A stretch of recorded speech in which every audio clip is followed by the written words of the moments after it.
Bonjour, bienvenue à ce deuxième épisode d'Entre deux accents, le balado de la FCFA, la Fédération des communautés francophones et acadiennes du Canada. Je m'appelle Serge Quinté, je suis votre animateur. Rejoignez-nous sur Spotify et sur YouTube chaque semaine pour des nouveautés. Depuis 50 ans, la FCFA est la voix nationale et internationale des francophones vivant en situation minoritaire dans 9 provinces et 3 territoires au Canada.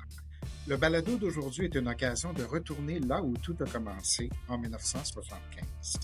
Notre invité est Maître Michel Bastarache, ancien juge à la Cour suprême du Canada et aussi en 1975, un des fondateurs de la Fédération des francophones hors Québec qui deviendra plus tard la FCFA. Maître Bastarache, bonjour, c'est un plaisir de vous avoir. Bonjour, c'est un plaisir d'être là. Maître Bastarache, j'ai pris la liberté de lire votre livre « Ce que j'aurais voulu dire à mes enfants », qui parle beaucoup de la création de la FCFA, la FFHQ en 1975. À l'époque, vous êtes à la Société nationale de l'Acadie, dont vous êtes le président, et vous devenez ami avec Hubert Gauthier, qui lui est à la Société franco-manitobaine. Et c'est un peu de cette amitié-là qu'est née la FFHQ. Racontez-nous un tout petit peu comment ça s'est fait, ça. Ce qui est arrivé, c'est qu'à l'époque, les francophones hors Québec étaient représentés au plan national par la CELF.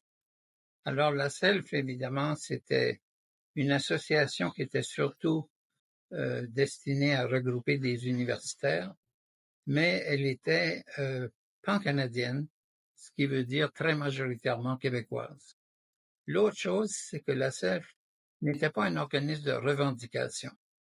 C'était un forum de discussion, d'entraide et ainsi de suite. Et on s'est rencontrés là, des représentants des différentes communautés hors Québec, et on s'est rendu compte que la CELF ne pourrait jamais remplir le mandat que nous, on envisageait parce que on voulait faire des revendications, surtout à l'occasion de débats politiques constitutionnels. Et c'est justement Hubert et moi sommes devenus des bons amis. On a discuté avec les autres représentants des différentes provinces et on a résolu de se retirer de la CELF pour exercer un mandat politique. Et à ce moment-là, on a eu l'idée justement de faire le document qui s'appelait « Pour ne plus être sans pays ». Alors, c'était un document qui était destiné à faire un débat. On voulait confronter le gouvernement du Canada parce qu'on voulait, dans les nouvelles nationales, on voulait que aux réunions constitutionnelles, ils soient obligés de tenir compte de la situation des francophones minoritaires. Alors, c'était un ton provocateur, mais c'était fait volontairement pour ça. Et ce qu'on voulait, évidemment, c'était se faire inviter pour débattre de ces questions-là. Et on a même demandé une rencontre avec Trudeau et ainsi de suite. Et en fait, ça a été un très grand succès parce que les médias ont oublié le rôle de la CELF complètement et nous sommes devenus finalement plus importants au plan médiatique que la CELF elle-même. Vous dites dans votre livre, nous étions jeunes et nous n'avions rien à perdre. Et c'est ça qui vous permettait de parler aux médias en utilisant un ton qui était, ma foi, absolument direct sur la situation des francophones en situation minoritaire. Il faut savoir qu'à cette époque-là, il n'y avait pas un grand nombre de programmes de soutien financier aux associations. Il y avait encore des gros problèmes à obtenir des services adéquats de Radio-Canada. Le bilinguisme dans la fonction publique était faible, si on peut dire, et puis en particulièrement en région. Alors, on a profité finalement de cet espace-là, et là, on a eu l'idée justement de faire le deuxième gros volume, si on veut, qui étaient les héritiers de Lord Durham. Alors, pensez-y comme il faut. Il y avait deux objectifs fondamentaux dans ça. Le premier objectif, c'était d'arriver avec notre description de notre situation. Pas la description des fonctionnaires du secrétariat d'État à l'époque ou des universitaires, parce que on voulait que ce soit les gens du milieu qui s'expriment. Alors ça, c'était le premier objectif. Mais le deuxième objectif, c'était justement de sensibiliser nos associations pour qu'elles se documentent et qu'elles ne présentent plus des mémoires basées uniquement sur des discours. Alors on voulait qu'on ait des chiffres, qu'on ait des descriptions de réalité et de cette façon-là, on se disait on aura un instrument plus crédible pour parler au gouvernement, mais les associations, chacune dans sa province, aura aussi un instrument pour changer le niveau de débat au plan provincial. Alors, c'était ça l'objectif. Et je dois dire, je le disais dans le livre, c'est qu'on s'est beaucoup amusé en faisant ça. On était très motivés. On était sûr qu'on allait réussir. On n'a jamais eu un doute là-dessus. Et puis, on ne savait pas évidemment quelle serait la réponse du gouvernement, mais nous, on se disait, si le public canadien s'intéresse à notre situation, le gouvernement va nécessairement faire quelque chose. Vous avez assumé un rôle quand même assez important dans la rédaction justement des héritiers de Lord Durham, dont j'ai copié juste en avant de moi ici. Et je vous cite. Les francophones hors Québec sont un peuple sinistré, mais il ne veut plus céder à l'illusion dont l'a nourri. L'illusion d'être la raison d'être du pays, illusion d'être appelé par vocation à prendre active dans le mouvement des deux peuples fondateurs, mais ces mots sont vides de sens pour un peuple qui ne se sent plus chez lui. Nous n'accepterons fini les paroles trompeuses pour endormir le mal, fini les politiques sans lendemain auxquelles nous avons naïvement cru. Donc, c'est un ton qui est vraiment destiné à réveiller le gouvernement à l'époque. Vous avez rencontré Pierre Trudeau, et dans le livre, vous dites c'est une rencontre où Trudeau n'était pas nécessairement très content de votre... Ben, ce qu'il aimait pas, c'est que sous-jacent à tout ce texte, c'est l'idée qu'il y a le Québec français et le Canada anglais. Et nous, c'est ça qu'on disait. Nous, on est quoi, un appendice du Québec? Ben non, on n'est pas des Québécois. Et les Québécois, finalement, n'étaient pas très intéressés à notre situation non plus. Vous vous souvenez, ils avaient approprié le mot québécois pour ne plus parler de Canadiens français, pour essentiellement définir les projets d'avenir comme des projets québécois.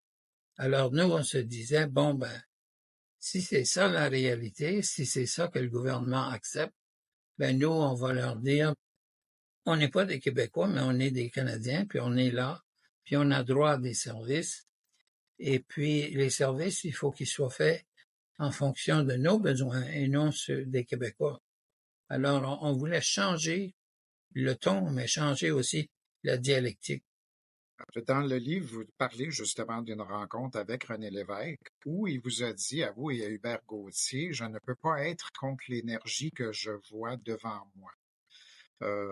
L'énergie que vous mettiez à dire, écoutez, Monsieur Lévesque, on est là, on est vivant, on veut s'affirmer en français, etc. Est-ce que c'est à ce moment-là qu'il a dit, ben oui, d'accord, le gouvernement du Québec va appuyer quand même là, techniquement, au niveau technique, au niveau de ressources, la FFHQ? Vous savez, ceci s'est arrivé un peu après l'époque où il avait, dans des entrevues, parlé de la situation des francophones au Québec, puis il avait dit, je sais pas si vous vous souvenez, You are dead ducks si vous déménagez pas au Québec.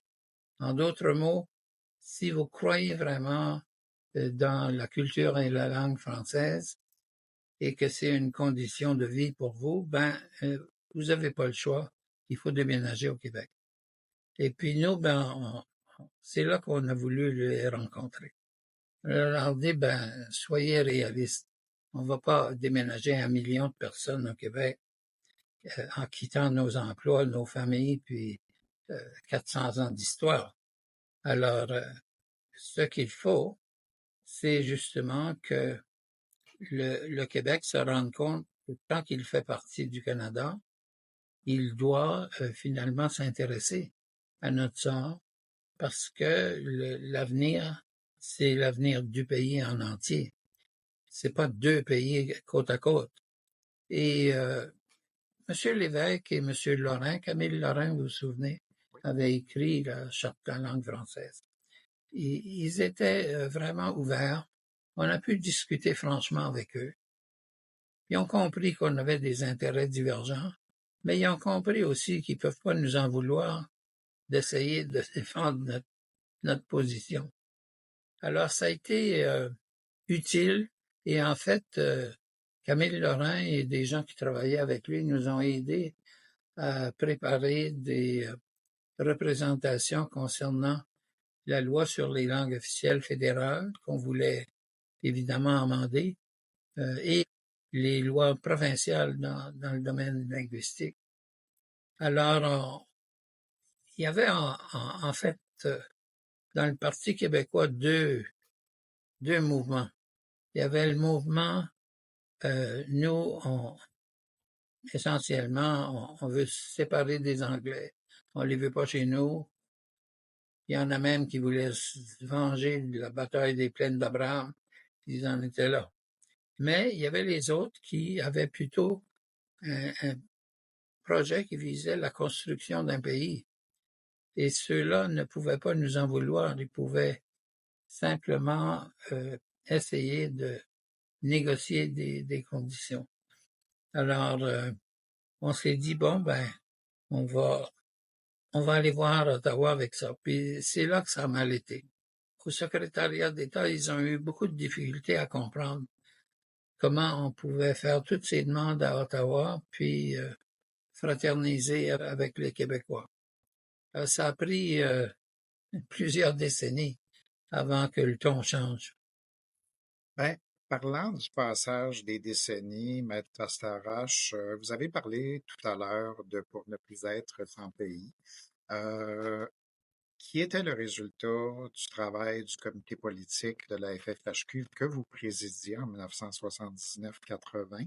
Et là-dedans, il y a tout. Il y a la notion des modifications constitutionnelles, la question de l'adoption de droits collectifs, d'un mécanisme de consultation pour les communautés.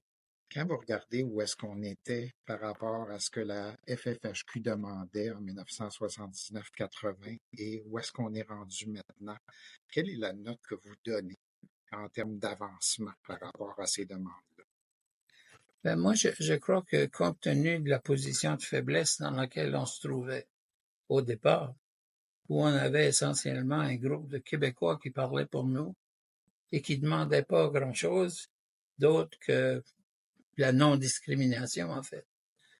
Je trouve qu'on a fait énormément de chemin parce que maintenant, non seulement on est consulté sur des projets politiques, mais on est consulté sur le texte des lois et sur les analyses relatives à la mise en œuvre des lois. Et c'est là, évidemment, que le bas blesse dans ces années-là. Même quand on adopte des lois, elles sont pas mises en vigueur comme il faut, ou on a des mécanismes très faibles. Par exemple, au lieu d'embaucher des gens bilingues, on embauchait pas mal n'importe qui s'intéressait à la question et on faisait des cours de langue. Ça veut dire que un service inférieur en perpétuité. C'est ça que ça voulait dire. Mais nous, on disait, on veut pas juste être capable de parler notre langue, On veut qu'on tienne compte de notre réalité. Absolument. On veut que les programmes soient faits pour nous.